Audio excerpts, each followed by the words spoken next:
Hello and welcome. Today I'll be reviewing this micro-adventure book.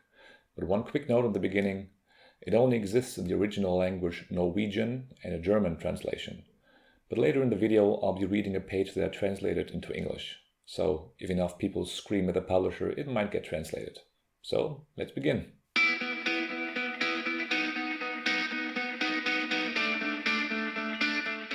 It's kind of stupid that I'm doing an English review about a book that is not available in English, but I enjoyed it so much that I just wanted to share it with you. So what are micro-adventures or micro-expeditions? It's a relatively new term and describes a quick adventure outside ranging from a few hours to a day or two. And this is exactly what the author of this book has done. Torbjørn Ekelund is his name.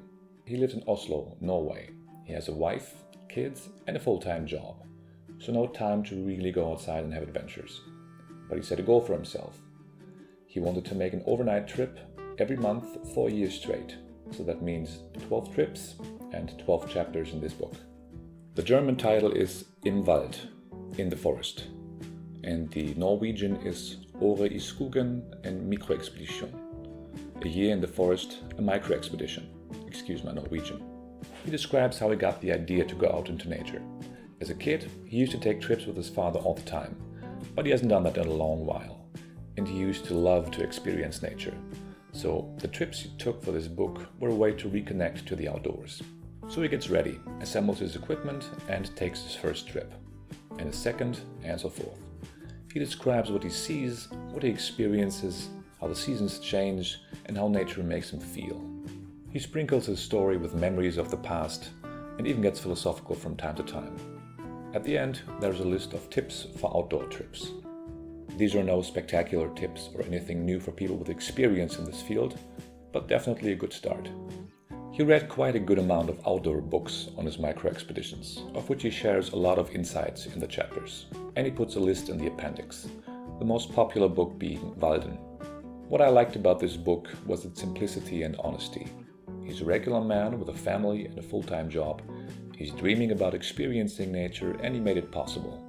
There were no shocking or truly amazing stories told. There was no climax, but I also didn't expect one. For a short while he was living with the elements of nature.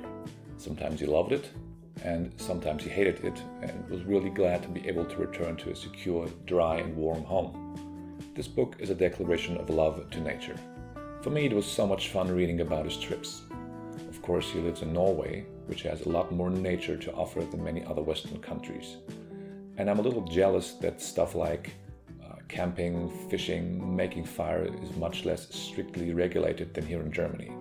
It is of course understandable why this is the case. So this book gives a great insight in how easy it could be to go out and experience nature. It's a good inspiration if you've always planned to go outside and spend the night. I've translated a small part of the book into English just to give you a little preview, starting at page 200 of my version. I remained at the warm shine of the fire. For the night, everything was prepared and there wasn't much else for me to do. I glanced at the surroundings. I have done that earlier, of course, and I knew what was about to happen. Only when the brain is engaged with nothing more than concrete and practical tasks is when it really starts to work. It is the same in a forest camp. One fundamentally leads a practical life, and I think this is what attracts people to it. It is remarkable how quick the brain adapts to the new surroundings. This particular brain is used to make phone calls and deal with other office tasks, but now it is busy thinking of improvements for the camp as if it had never done anything else. I was overcome by a strong desire to clean up the fir needles as well as the rest of the dirt under the tarp. I moved my backpack and stove to the side and broke off a branch of a close-by spruce tree. With it, I brushed the ground until it seemed dry and clean as a whistle. I then set the backpack and stove back to their spots. I got back to the fire, but I was hardly sitting down that I noticed I wanted to build a construction to dry my clothes, despite them not being wet at the moment. No idea where the brain gets those kind of ideas. The last tip for going outside he gives in the appendix is, no matter what season, don't ever forget your beanie. The man is so right.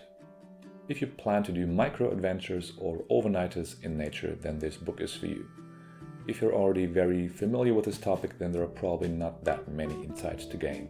So like I said, maybe this book will get translated into English sometime in the future, if enough people ask for it, or want to learn German or Norwegian with it. It's a great book to read.